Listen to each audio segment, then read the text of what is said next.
Ini dia guys, kami telah ke Hong Kong baru-baru ni untuk menyaksikan global launch Xpeng X9 facelift. Ya, sungguh pun MPV EV mewah ni baru launch dekat Malaysia. Dah ada facelift versi pemanduan kiri bagi pasaran China serta versi pemanduan kanan bagi pasaran Hong Kong. Jom kita tengok apa yang berubah. Dari segi luaran, lebih kurang sama je. Cuma tambah bar dekat bumper depan dan lettering Xpeng bernyala dekat belakang.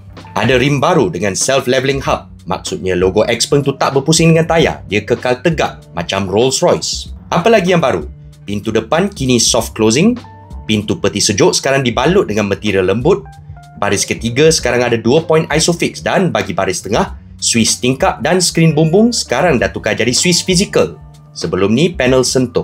Perubahan yang paling besar dekat dalam, kerusi zero gravity baris tengah telah diubah suai. Jadi sekarang kalau nak masuk baris ketiga, boleh lalu dekat tengah-tengah. Pada model pre-facelift, kerusi aviation je boleh masuk tengah-tengah. Kata Xpeng, X9 facelift ni dibangunkan serta dikuasakan oleh AI dan mengambil, tidak lain tidak bukan, Toyota Alphard sebagai benchmark. Menurut Xpeng, dia pakai 6D anti-motion sickness algorithm untuk memastikan pergerakan badan X9 ni lagi kurang daripada Alphard, lalu menambah keselesaan penumpang. China ada 4 varian X9 facelift ni, merangkumi 1 motor dan 2 motor serta 2 pilihan bateri, 94.8 kWh dan 105 kWh. Membolehkan jarak pandu sehingga 740 km CLTC.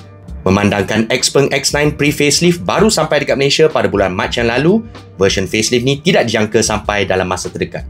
Tapi apa pendapat korang pasal perubahan dia? Cukup banyak ke sederhana je? Bincang dekat bawah.